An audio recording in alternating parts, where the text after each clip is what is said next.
اهلا بيكم. النهارده هنحكي عن غيابات نادي الاهلي في نهائي كاس مصر اللي هيتلعب يوم الجمعة، واللي هيقام في السعودية في الرياض بالظبط.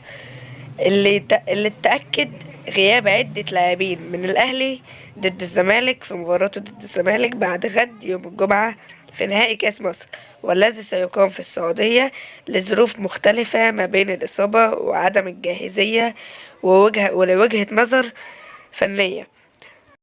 هنقول بقى دلوقتي اللعيبة اللي غابت اللي هتغيب عن الأهلي، وعددهم 8 لاعبين مهمين جدا هيغيبوا عن نهائي الكاس ضد الزمالك يوم الجمعة.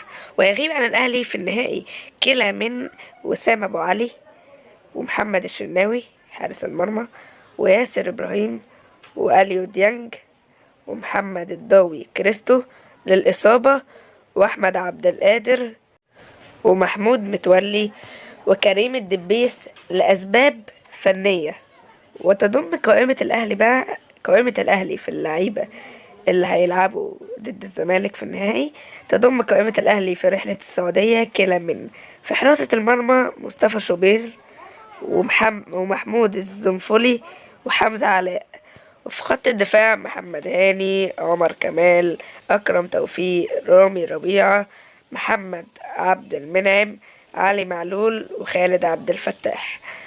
وفي خط الوسط عمرو السولية، مروان عطية، وأحمد السيد كوكا، ومحمد أفشة، وإمام عاشور، وكريم نيدفيد. وخط الهجوم كريم فؤاد، وحسين الشحات، ورضا سليم، وطاهر محمد طاهر، وبيرسي ومحمود كهربا، وموديس.